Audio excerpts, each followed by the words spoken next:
گیا، دریا سے پانی بھرا، سورج کے ساتھ آیا، یہاں پہنچتے پہنچتے پانی ختم ہو گیا۔ دادا میں پھر کہہ رہا ہوں اس کے اندر پانی نہیں آ سکتا۔ کیا پانی آیا؟ نہیں آیا۔ کیا پانی نہیں آیا، لیکن غور سے بالٹی کی طرف دیکھو، غور سے بالٹی کی طرف دیکھو۔ اب جو پوتے نے دیکھا پانی تو نہیں آیا، لیکن کوئلے کی سیاہی اور کثافت کم سے کم صاف ہو گئی۔ دنیا اور شریعت یہی کہہ رہی ہے، قرآن پڑھتے پڑھتے اگر سمجھ میں بھی کچھ نہ آئے گا تو کم سے کم حسد اور تکبر کی وہ سیاہی تمہارے دل سے دور ہو جائے گی۔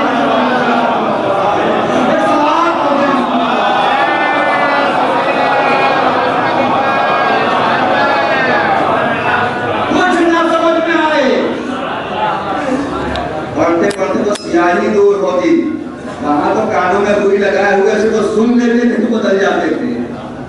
یہاں تو کم سے کم انسان پڑھ رہا ہے، سیاہی دور ہوگی۔ آؤ قرآن کو قرآن سمجھا جائے۔ شریعت کہہ رہی ہے قرآن کے لقد افلح المؤمنون، کامیاب ہیں مومن افراد۔ لفظ مومن کے برابر مجلس نے آپ نے سنی، اور انشاءاللہ نئے نئے پہ گفتگو کروں گا۔ میں اپنے موضوع کی طرف تیزی سے آگے بڑھ رہا ہوں۔ الذین هم فی صلاتہم خاشعون، وہ مومن جو نماز میں خشوع رکھتے ہیں۔ والذین هم عن اللغو معرضون، مومن کون ہے جو نجات پائے گا؟ اس لیے کہ آج کی دنیا فلاح کی طرف بھاگ رہی ہے، کہیں سے نجات مل جائے، کہیں سے نجات مل جائے۔ کون ایسا جو نجات نہیں چاہتا؟ ہمیں کوئی ہے؟ ہر انسان نجات چاہتا ہے۔ اگر نجات نہ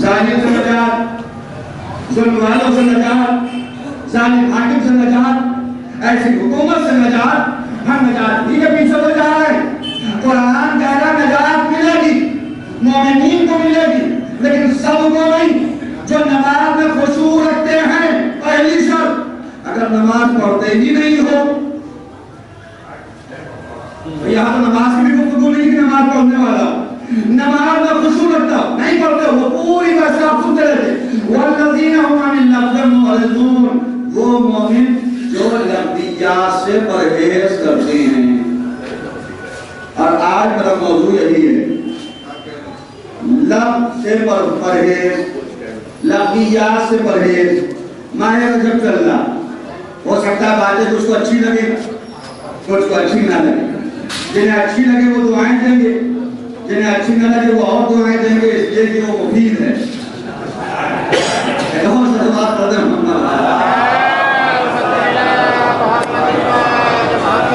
ماہ رجب چل رہا، کچھ دنوں کے بعد نظر امام صادق علیہ السلام کا دن آیا۔ مومن وہ جو لغویات سے پرہیز کرے، باتیں آخر تک سنیے گا۔ ابھی ابتدا میں بھی فیصلہ میں سناؤں گا میں، اپنا آپ سنا دیجیے گا میرے حق میں۔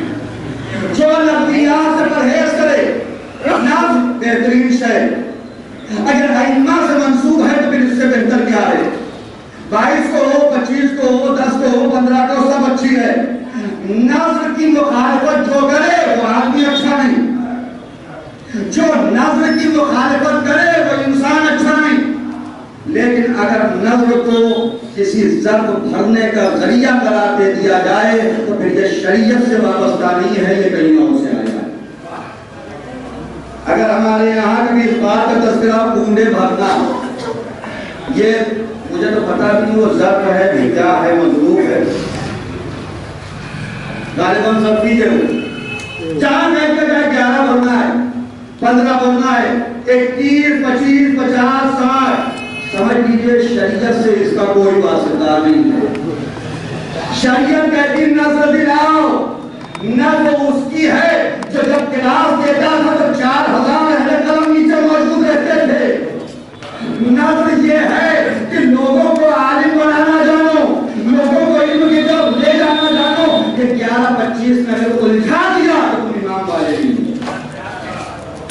اگر تم واقعی چاہتے ہو کہ واقعی نظر ہو، نظر امام صادق، جس چیز میں چاہتے ہو دلاؤ۔ کوئی ایسا ضروری نہیں ہے کہ مٹھائی میں دلا سکتے ہیں، کوئی ایسا ضروری نہیں ہے کہ گوشتی میں نظر ہو سکتی ہے، کہیں نہیں لکھا ہوا ہے کہ دال پر نظر نہیں ہو سکتی، کہیں نہیں لکھا ہوا ہے کہ سبزیوں میں نظر نہیں ہو سکتی، کہیں نہیں لکھا ہوا ہے کہ عام کھانوں میں نظر نہیں ہو سکتی ہے. یہ ہم کو نظر سے دور کرنے کی سازش ہے. جب تک اچھا کھانا نہ بنے نظر نہیں ہو سکتی. اگر ہم نے نظر کو ہر کھانوں پہ سمجھا ہوتا تو ہم جب بھی لقمہ اٹھاتے ایمان کی نیت سے اٹھاتے. ہم اپنے روز کے کھانے کو نظر کر سکتے تھے، ہم روز کے کھانے کو ہدیہ کر سکتے تھے. یقین جاننے اسے لفظ کمرہ سے اگر شریعت کے عنوان سے تعبیر کر رہے ہیں تو صحیح نہیں ہے. اگر صرف شناسائی کے عنوان سے ہے تو پھر تو کر سکتے ہیں. یہ نظر امام صادق ہے. شریعت کری مومن وہ ہے جو لفظیات سے پرہیز کرے. 11 12 25 30 51 یہ سب لفظیات میں آتے ہیں. یہ شادی کا جوڑا تو ہو سکتا ہے نظر امام صادق. یہ شادی کا جوڑا تو ہو سکتا ہے، نظر امام صادق نہیں ہو سکتا. اور اسی ہماری کمزوری سے ظالم فائدہ اٹھاتا ہے. پھر ہمارے پاس میسج آ جاتے ہیں، اسے 11 لوگوں کو فارورڈ کرو، اسے 21 لوگوں کو فارورڈ کرو، اسے 21 لوگوں کو فارورڈ کرو. یہ ہمارے عقیدے کا کھلواڑ بنایا جا رہا ہے.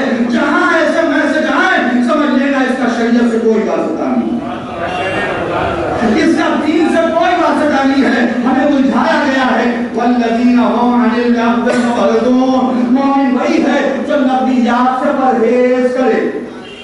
برابر سے نہیں ہے لفظیات. آیت اللہ سیستانی 2 دن سے حرم میں موجود ہیں اور 2 دن رہنے کے بعد انہوں نے کہا ہے کہ 11 مرتبہ کی تلاوت کریں. آیت اللہ سیستانی کو بھی خبر نہیں ہے کہ ہم نے کہا ہے. اور صرف یہ واقعی ہنسنے کی گفتگو بھی نہیں ہے، ہم فارورڈ بھی کر دیتے. یقین نہیں ہوتا پھر بھی فارورڈ کر دیتے. اتنا جان لے ہمارے فارورڈ کرنے کے بعد جتنی جگہ آگے بڑھے گا اگر ہم کر رہے ہیں تو اس میں کچھ نہ کچھ سہمیہ ہمیں بھی ملے گا. اچھا سہمیہ نہیں، کچھ نہ کچھ برا سہمیہ ہمیں بھی ملے گا.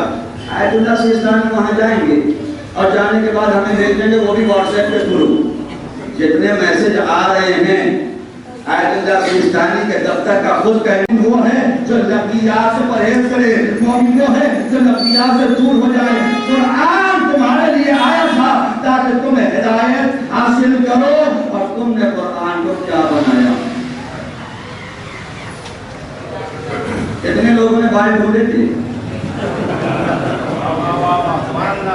کتنے لوگوں نے تلاش کیے، کتنے لوگ ایسے جن کو یقین نہیں تھا لیکن عقیدے کی کمزوری کی وجہ سے ڈر اتنا تھا کہ تلاش کرنے میں مجبور ہو گئے. ڈر اتنا تھا. شریعت یعنی مضبوط بنو. خود کربلا کے اصحاب کے بارے میں بھی ہے اور امام عصر کے اصحاب کے بارے میں بھی ہے کہ ان کے دل لوہوں سے زیادہ سخت ہوں گے. اس لیے کہ لوہا آگ میں ڈال دو تو پگھل جائے گا لیکن مومن کو آگ میں ڈال دو تب بھی وہ پگھلے گا نہیں، اپنے ایمان پر ثابت قدم اور استوار رہے گا. ہمارے عقیدے پر کمزور آج تک پہلی مرتبہ نہیں ہوا. اپنی لائف میں میں خود تیسری یا چوتھی مرتبہ یہ بات والا سن رہا ہوں. بہت چھوٹا تھا تب یہ میسج آیا تھا کہ امام زمانہ نے بہت دل کیا قرآن میں بات تلاش کرو. آج ہفتے 10 دن ہو گئے روزانہ 8-10 افراد کے جواب ابھی بھی دینے پڑتے ہیں اسی سلسلے میں. اب پھر وہ ایک کلپ بھیج دیا کہ فلاں مولانا صاحب کہہ رہے ہیں. میں پھر کہہ رہا ہوں ہر مجلس میں چاہیے لیکن اپنے اندر ایک فلٹر آن رکھیے. ہر مجلس میں چاہیے لیکن اپنے اندر ایک فلٹر آن رکھیے. اس لیے کہ جب تک فلٹر آن نہ ہوگا کیسی بھی چیزیں آپ کے حوالے کر دیں گی سب آپ لے لیں. یہ ایک فلٹر آن ہے جہاں پہ آگے اگر کچرا پھنس جائے تو آگے آنے والے عالم سے سوال کرو یہ رکا تو کیوں رکا. یہ بات ہمیں سمجھ میں نہیں آئی، یہ بات ہم سمجھ نہیں پائے. آج بھی کتنے لوگ ہیں جو ابھی اسی عقیدے کو استوار ہیں. کوئی بھی کہے کسی کا کہنا مستند نہیں ہوتا ہے. صرف ایک ذات ہے جس کے لیے کہا گیا کہ وہ جدھر جدھر جائے گا ہاتھ ادھر ادھر جائے گا، ہاتھ ادھر ادھر جائے گا جدھر کدھر وہ جائے گا. میں بھی اگر کچھ کہتا ہوں اپنے فلٹر کو آن رکھیے. معصوم نہیں ہو، کوئی سمجھتا ہے کوئی ذاکر آگے ببانگے تو حل ہے جتنا پڑھ رہا ہوں 100% صحیح ہے، 100% اپنے اعتبار سے صحیح پڑھتا ہوں، لیکن ہو سکتا ہے کہ اشتباہ ہو جائے، ہو سکتا ہے کہ غلطی ہو جائے، لیکن اپنے ایک فلٹر کو عام رکھ کے کہا غلطی ہو مجلس کے بعد مجھ سے سوال کریں، کیا غلطی ہو جس عالم کو آپ مانتے ہیں اس سے سوال کریں، یہ قال ہے کیا؟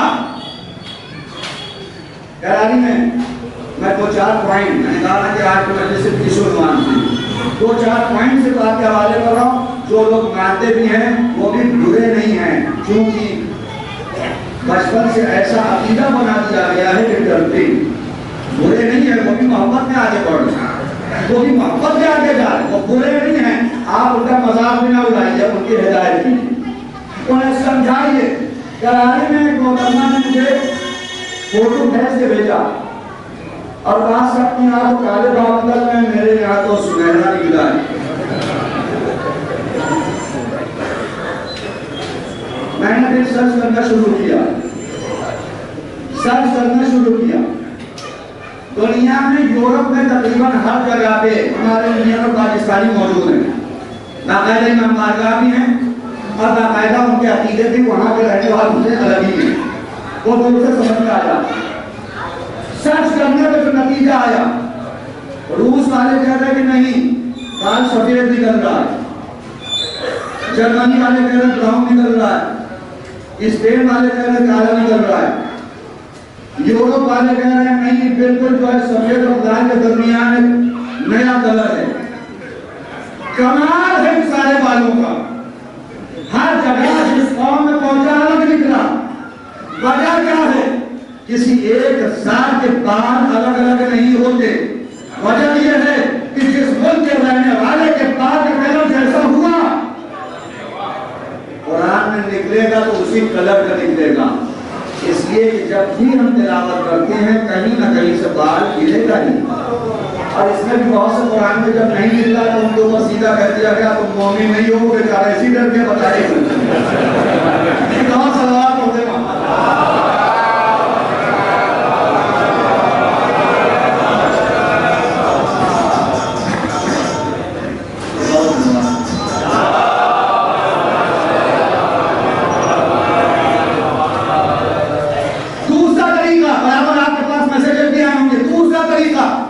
ظالم جب اترتا ہے تو دیکھ کے اترتا ہے کہاں سے گمراہ کیا جا سکتا ہے۔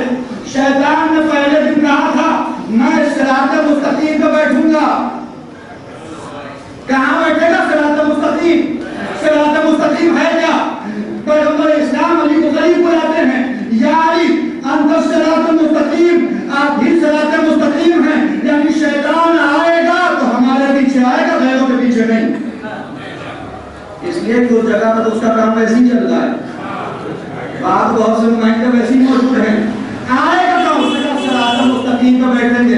قرآن میں طریقہ تفسیر آیا دلایا تھا، صراط مستقیم پہ بیٹھیں گے، وہی قرآن کا صراط مستقیم ہے کون؟ ذات علی۔ اگر یہ بال میگزین میں نکلتا تو اثر نہ کرتا، جبکہ میرا چیلنج ہے زیادہ پڑھنے والی آپ کی پاکیزہ آنچل ہو، کوئی میگزین ہو، بالی ووڈ ہالی ووڈ کے میگزین ہو، کار کے شوقین ہو، موبائل کے شوقین ہو، اپنی میگزینوں پہ جا کے تلاش کر لیجیے، کہیں نہ کہیں نکل ضرور آئے گا۔ ارے میں کل خود اپنی دعا کی کتاب میں دیکھ رہا تھا جو کبھی کبھی کھلی تھی، پہلے ہی پیج پہ بال پڑا ہوا تھا چھوٹا سا، نکل ضرور آئے گا۔ ظالم نے اس کے لیے طریقہ اور راستہ ڈھونڈا، اگر کہیں گے سورہ ناس میں نکلے گا تو ہو سکتا ہے اس پیج میں نہ ہو، سورہ فلق میں نکلے گا ہو سکتا ہے اس پیج میں نہ ہو، اس لیے کہ ایک ایک صفحے کے سورے ہیں، ایک ایک پیج کے سورے ہیں، ایک ایک لائن چار لائن کے سورے ہیں، ہو سکتا ہے اس پیج میں نہ ملے تو کہو اتنا لمبا کہ 2.5 پارے کا سورہ ہو، جب 2.5 پارہ رہے گا تو کہیں نہ کہیں مل جائے گا۔ کیا کہا؟ سورہ بقرہ میں ملے گا، سب سے لمبا سورہ 2.5 پارے کا ہے۔ اور انسان بہت سے ایسے ہوتے ہیں جو ماہ مبارک رمضان کے ابتدائی دنوں میں جوش میں قرآن شروع کرتے تو ہیں لیکن 2-4 دن کے بعد ختم کر دیتے ہیں، تو بقرہ تو کم سے کم پڑھتے ہی ہیں، اس صلوات پڑھتے ہیں محمد والذین هم عن اللغو معرضون۔ یہ ساری لفظیات جس سے پرہیز کرو۔ ایک صاحب نے کہا آیا ہے مولانا، میں نے کہا جہاں پاک ملا ہے تو اسی کے بغل میں لکھا ہوا ہے اقیموا الصلاۃ، نماز قائم کرو۔ آج تک کبھی بھی یہ میسج مرجع کے تھرو نہیں آیا کہ خواب دیکھا ہو 11 لوگوں کو فارورڈ کرو کہ اپنی بندگانہ نماز پڑھنے لگو، آیا کسی کے پاس؟ نہیں آیا نا، اس لیے کہ ہم بھی بالکل شارٹ کٹ چھوٹا موٹا طریقہ ہو پہنچ جائیں بالکل اعلیٰ علیین میں، بالکل ابرار کے ساتھ ہم مشہور ہو جائیں۔ کہیں کوئی میسج نہیں آیا، وہیں پہ لکھا ہوا اقیموا الصلاۃ، لغویات سے پرہیز کرو، اصل پیغام جو ہے اسے پڑھو۔ آئیے تاریخ کے صفحات کو پڑھ لیں۔ پیغمبر اسلام کا بھی بچپن ہے، قریش کے درمیان بہت سی خرافات، بہت سی جاہلیت، ایک دو جاہلیت نہیں، جو ہم کہتے ہیں نا زمانے جاہلیت، زمانے جاہلیت وہی ہے جہاں خرافات کو ترجیح دی جاتی ہے۔ یہ کوئی ایک شہر نہیں ہے، ایک زمانہ نہیں ہے، ایک عصر نہیں ہے، جہاں جہاں خرافات کو ترجیح دی جاتی رہے یہ جاہلیت والے لوگ ہوں گے۔ اس زمانے کی جو خرافات ہیں، بہت سی چیزیں ہمارے یہاں بھی ہیں، اس لیے میں آیا ہوں اس ٹاپک کی طرف۔ اب میں جانتا ہوں ہو سکتا ہے برا لگے لیکن پھر تو آئے دیجیے گا۔ اس زمانے کی ایک جاہلیت، لوگ جب اپنے گھر سے سفر کے لیے جاتے تھے تو 2 درخت کی شاخ کے پتے پکڑ کے انہیں گرہ باندھ دیتے تھے، اور جب چلے گئے سفر پہ اگر واپسی پہ یہ گرہ کھلی ہے تو اس کا مطلب اس کی زوجہ نے کچھ غلط کام کیا، اور اگر واپس آنے کے بعد یہ گرہ ویسے ہی بندھی رہی تو اس کا مطلب یہ پاک و پاکیزہ ہے۔ عجیب احمد لوگ تھے، جو غلط کام کر سکتی ہے گرہ میں دوبارہ باندھ سکتی ہے، اس سے پریشانی کیا ہے؟ وہ دوبارہ باندھ سکتی۔ گرہ باندھنا کہاں سے آیا؟ جاہلیت کے زمانے سے۔ آج چلے جائیے آپ بڑے بڑے تالے باندھ دیتے ہیں، ہمارے یہاں بھی ہیں، ایک روایت، ایک حدیث، ایک سنت، ایک سیرہ متشرعہ، سیرہ علماء، کوئی بتا دیں ذریعہ امام حسین، وہاں پہ جا کے تالا لگا دیا، اور بیچارے کو اگر کچھ کام بھی کرنا ہو کہ تالا ایسا لگا ہوا ہے وہ کھلے گا بھی نہیں، اور کہاں سے آیا میں نہیں جانتا ہوں۔ اگربتی میں جو رائفرز ہوتے ہیں انہی سے گرہ باندھ دیتے ہیں، مانگ رہے ہیں کروڑوں خرچ کر رہے ہیں 1 روپے کا رائفر، مانگ رہے ہیں کروڑوں خرچ کر رہے ہیں مختصر اور تو میں نے دریاباد کے مجلس بھی کہا تھا چلے جائے، اب مجھے معلوم نہیں ہے، میں نے غور نہیں کیا پچھلے کچھ مہینوں سے، ورنہ درگاہ ہے حضرت ابوالفضل عباس میں بھی دیواروں پہ لکھا رہتا تھا مولا رول نمبر یہ ہے، مولا یہ رول نمبر ہے، پاس کر دیجئے، مولا یہ نام ہے، کہیں سے معاملہ حل کر دیں۔ اس کا مطلب مولا پہ ہمیں اتنا بھی عقیدہ نہیں ہے کہ ہمارے دل کی بات جانتی ہے۔ جس معاشرے میں ہو وہ جاہلیت والا ہے، جس معاشرے میں ہو وہ عرب والا ہے، اسی عرب کا ایک اور طریقہ ہے، جہاں کو ساری خرافات بیان کر لیں تو ہم پرانی گفتگو ہو جائے گی۔ ایک اور طریقہ تھا، بارش اگر نہیں ہوتی تھی لوگ آگ جلاتے تھے، آگ جلانے کے بعد بہت سی جگہ کا طریقہ یہ تھا گائے کے پونچھ میں آگ لگا دیتے اور اسے لے جاتے پہاڑ پہ چھوڑ دیتے، جتنا کھینچے گی اتنا اندر دیوتا اور خوش ہوں گے۔ یہ اندر دیوتا وہ نہیں کہتے تھے یہ لفظ میرا ہے، وہ جو بھی کہتے ہو، اللہ اور خوش ہوگا، بارش نازل ہوگی۔ یہاں تک لایا جو جاہلیت والے وہ تھے کہ اگر بارش نازل نہ ہو تو گائے کا سہارا لے، گائے کے پونچھ میں آگ لگائیں، لیکن اسی جاہلیت میں رہنے والا ایک مومن اہل قریش کے لوگ آئے، اے ابو طالب بارش نہیں ہو رہی ہے، ابو طالب نے کوئی آگ نہیں جلائی، کوئی خرافات نہیں کی، محمد کو اپنے ہاتھوں پہ لیا، رام خدا کے قریب آئے، رام خدا سے نہ دیا، اے پروردگار تجھے محمد کا واسطہ ہے بارش نازل نہ ہو، اے سوال کرتے رہا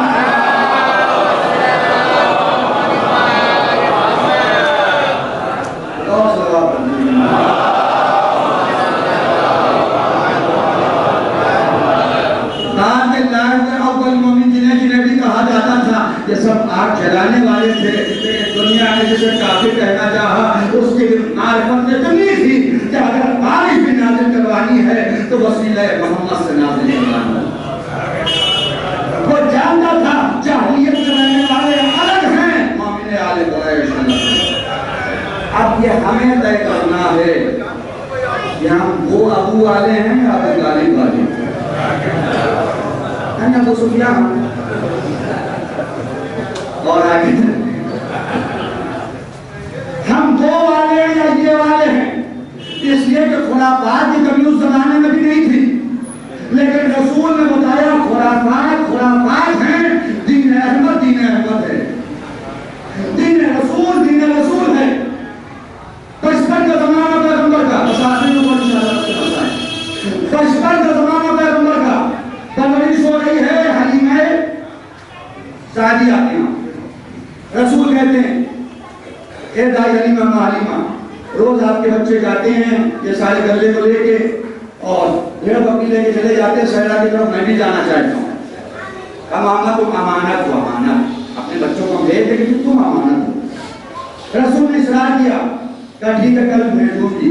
اگلی صبح ہوئی، رسول کو تیار کیا حلیمہ سعدیہ نے، اور پھر کہا اے محمد آگے آئیے، اور ایک ہڈی اس کو دھاگے میں پرویا، پرونے کے بعد رسول کے گلے میں ڈالنے۔ رسول نے کہا یہ کیا ہے؟ کہا محمد اس سے آپ کی حفاظت ہوگی، اس سے آپ کی حفاظت ہوگی۔ رسول نے اسے نکالا، مادر گرامی اسے آپ رکھ لیجئے، اس لیے کہ محمد وہ ہے جس کا نام لے کے کوئی کائنات محفوظ ہو جائے۔ یہ ہڈیاں محمد کی حفاظت کرنے والی نہیں ہیں، نام محمد کل کائنات کے لیے ضامن ہے، کل کائنات کے لیے ضامن ہے۔ اور رسول نے کہا کہ جب نام محمد کل کائنات کے لیے ضامن ہے تو آج کے زمانے میں بھی اگر برائیاں آئیں، اگر بیماریاں آئیں تو تمہارے دور میں بھی ایک محمد پردے غیب میں موجود ہے۔ ان بالوں کو تلاش نہ کرنا، آل محمد کو وسیلہ بنانا نجات ہے۔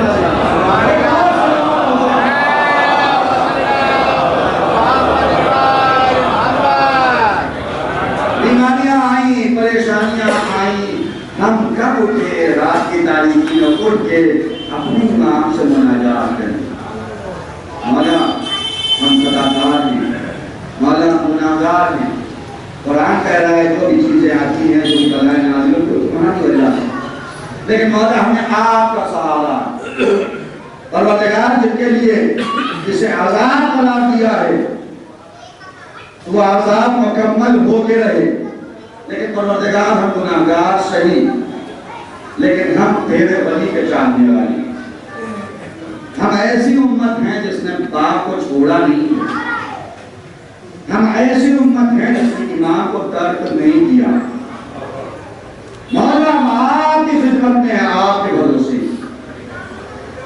مولا تمام چاہنے والوں سے بیماری کو دور کر دیں، اور جو دشمنان اہل بیت ہیں یہ بیماری کیا خطرے چلی بیماری نہ ہو۔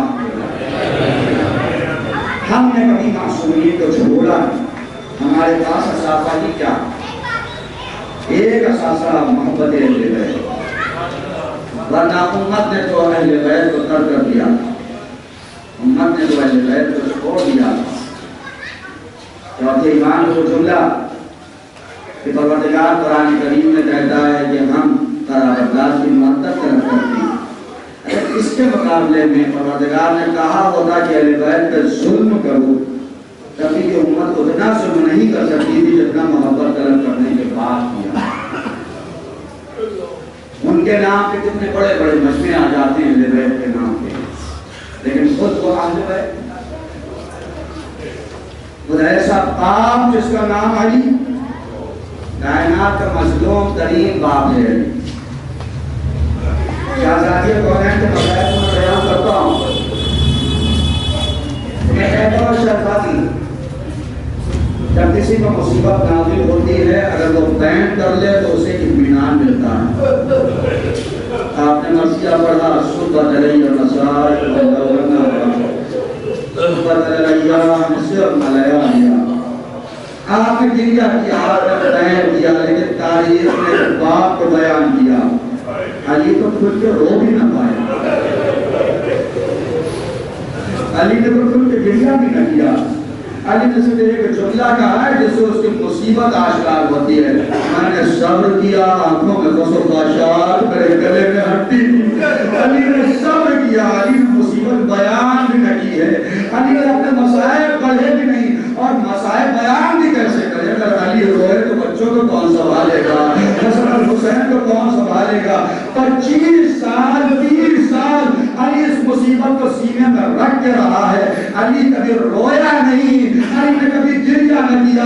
کبھی اگر درد بیان بھی کرنا ہوتا تھا, علی چلے جاتے تھے صحرا میں اور وہاں جا کے اپنا درد بیان کرتے تھے. کوئی نہیں ہے جو اس علم کو مجھ سے طلب کرے, کوئی نہیں ہے جو علم کو مجھ سے حاصل کرے. لیکن تاریخ بتاتی ہے کہ جب سن 40 ہجری کا ماہ مبارک رمضان آیا اور علی خوش و خرم نظر آتے ہیں. 13ویں تاریخ ہے, علی خطبہ دے رہے ہیں. خطبہ دیتے دیتے مرتبہ علی رکے, سوال کرے کہ ابن حسن اس مہینے کے کتنے دن گزر گئے. امام حسن کا بابا 13 دن گزر گئے.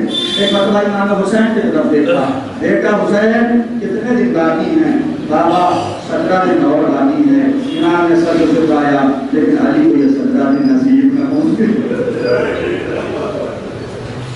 لیکن علی کو یہ 17 دن نصیب نہ ہوں گے. علی اس دن کی وضاحت کر رہے ہیں. شب 19 ماہ مبارک رمضان آ گئی. جناب کلثوم بیان کرتی ہیں, میں نے دیکھا آج میرا بابا پریشان ہے, کبھی خطرے میں جاتا ہے, کبھی سہنے خانہ میں آتا ہے. میں نے سوال کیا, بابا آپ بہت مطمئن نظر آتے ہیں, بڑے پریشان نظر آتے ہیں.